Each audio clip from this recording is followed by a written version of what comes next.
میں چاہتا ہوں کہ سب سے پہلے ہم یہ چاہتے ہیں کہ جناب زہرا کی شہادت کے حوالے سے جو مکتب تشیع کا ایک اجماعی موقف ہے اس کے اوپر، اور یہ بالعموم اور بالخصوص مناظرے کے حوالے سے جو قبلہ کا تجزیہ ہے، قبلہ جوادی صاحب کی خدمت میں چلتے ہیں تاکہ ہمارے جو ناظرین ہیں ان کو ایک دفعہ دوبارہ سے مکتب اہل بیت کا ایک اجماعی موقف کا علم ہو جائے، اور مناظرے پہ قبلہ جو بیان فرمائیں گے انشاءاللہ اس سے بھی استفادہ ہوگا۔ جی قبلہ صاحب آپ کی خدمت میں ہے۔ اعوذ باللہ من الشیطان الرجیم، بسم اللہ الرحمن الرحیم، الحمدللہ رب العالمین، الصلاة والسلام علی سید الانبیاء والمرسلین و اہل بیت الطیبین الطاہرین المعصومین، اما بعد، قال الامام ابو الحسن القاظم علیہ الصلاة والسلام انا فاطمۃ علیہ السلام صدیقۃ شہیدہ، صدیقۃ شہیدہ۔ بی بی پاک سیدہ فاطمۃ الزہراء صدیقۃ الکبریٰ سلام اللہ علیہا کی عظمت وہ اظہر من الشمس ہے، اور سیدہ فاطمہ زہراء سلام اللہ علیہا کے حوالے سے بعد از پیغمبر خاتم صلی اللہ علیہ وآلہ وسلم جو ان پر مصیبتیں آئیں، مصائب آئے، وہ تاریخ کے اوراق میں جلی حروف میں لکھے ہوئے موجود ہیں۔ ائمہ اطہار علیہم السلام سے متواتر احادیث اور بالخصوص علماء شیعہ کا اجماع ہے بی بی کی شہادت پر، کہ بی بی کی شہادت جو ان پر ظلم کیا گیا، اس ظلم کے باعث ان کی شہادت ہوئی۔ اس کے علاوہ قضیہ فدق ہے، اس کے حوالے سے بھی شیعہ علماء کا موقف واضح ہے، اور یہ تمام جو واقعات رونما ہوئے ہیں اس میں صرف شیعہ کا موقف ہی نہیں ہے بلکہ اس میں اکثر مکاتب فکر بھی اس موقف کے مؤید ہیں۔ تو سیدہ فاطمہ زہراء سلام اللہ علیہا کی شہادت کے حوالے سے ائمہ اطہار علیہم السلام کے ادوار مبارک میں بھی یہ ان کی شہادت کا جو ثانیہ ہے، جو قضیہ ہے، یہ مشہور تھا۔ جیسا کہ وہ ایک کتاب ہے التنبیہ والرد علی اہل الاہواء والبدع، اس میں بھی انہوں نے یہ لکھا ہے، ایک شافعی عالم ہیں ابو الحسن محمد بن احمد، اور ان کی کتاب میرے کتب خانے میں موجود ہے۔ انہوں نے ہشام بن حکم جو حضرت امام جعفر صادق علیہ السلام کے شاگرد رشید تھے، ان کا یہ عقیدہ تھا کہ بی بی سلام اللہ علیہا کی شہادت کے اصل محرکات کیا تھے، وہ انہوں نے پورا ان کا جو عقیدہ تھا وہی عقیدہ ہے جو آج شیعہ پیش کرتے ہیں، اور بعض دیگر مکاتب فکر کے علماء بھی اس کو بیان کرتے آئے ہیں۔ تو لہٰذا یہ واقعہ بی بی کی شہادت کا واقعہ اظہر من الشمس ہے، اور یہ ائمہ اطہار علیہم السلام کے اصحاب میں مشہور تھا، اور باقاعدہ یہ واقعہ بعض نجی محافل میں بیان کیا جاتا تھا، اور اس کے دیگر بھی شواہد اور قرائن پائے جاتے ہیں، اور اس کا انکار نہیں کیا جا سکتا۔ یہ جو ابھی حضرت مولانا سید ابو عماد حیدری صاحب اور دوسرے مد مقابل چشتی صاحب، میرا خیال ہے منیر چشتی صاحب کے مابین جو مباحثہ ہوا ہے، مذاکرہ ہوا ہے، وہ میں نے سرسری سنا ہے، کیونکہ میرے پاس ٹائم نہیں تھا، کچھ کام تھے، تحریری کام تھے، علمی کام تھے، اس میں مصروف تھا، تو سرسری میں نے وہ سنا ہے۔ تو اس سے جو نتیجہ نکلتا ہے وہ یہی ہے کہ مولانا سید ابو عماد حیدری صاحب سلمہ اللہ نے جو موقف پیش کیا ہے اور جو دلائل پیش کیے ہیں، وہ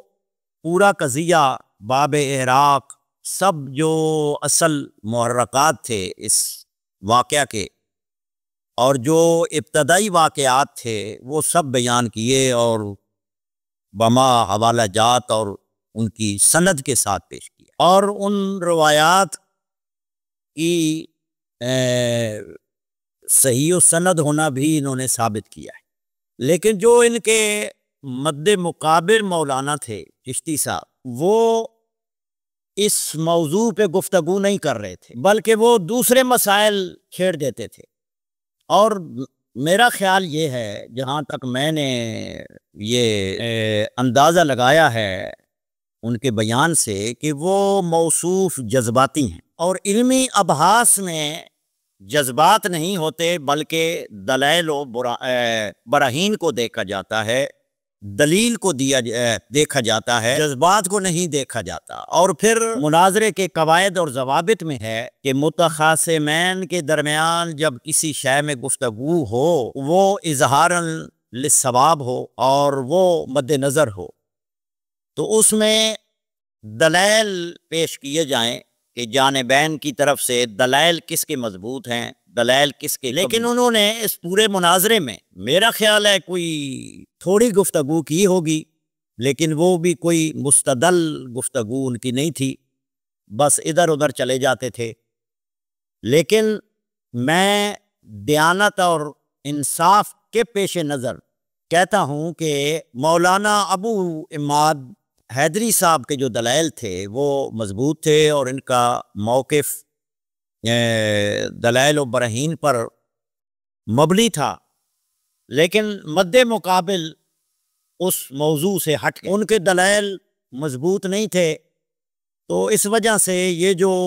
مباحثہ اور مناظرہ ہوا ہے، اس کا فیصلہ تو ناظرین اور دانشوران پڑھے لکھے اہل علم ہی نے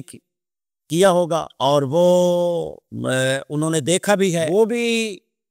یہی موقف اختیار کریں گے اور یہی فیصلہ کریں گے کہ مد مقابل جو ہے وہ اس موضوع پر ثابت قدم نہیں رہے، بلکہ مختلف باتوں میں الجھاتے رہے، جو کہ فن مناظرہ کے خلاف ہے۔ اصل جب علمی بحث ہوتی ہے تو اسی ہی موضوع پر جو زیر بحث ہوتا ہے اسی پر کلام کیا جاتا ہے، اسی پر گفتگو ہوتی ہے۔ لہذا جو مد مقابل فریقین میں سے جو بھی فریق اگر اس موضوع سے ہٹ جاتا ہے اور اس موضوع پر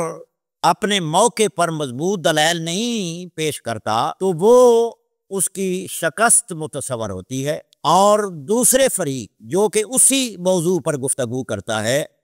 اور اپنے موقع پر دلائل پیش کرتا ہے اور مد مقابل اس کا تسلی بخش جواب نہیں دے سکتا، تو وہ مد مقابل جو ہے، جو یہ پورے شرائط پر نہیں اترتا، تو وہ اس کی شکست متصور ہوتی ہے۔ تو لہذا اس مباحثہ میں اور علمی مذاکرے میں، علمی مجادلے میں، علمی مناظرے میں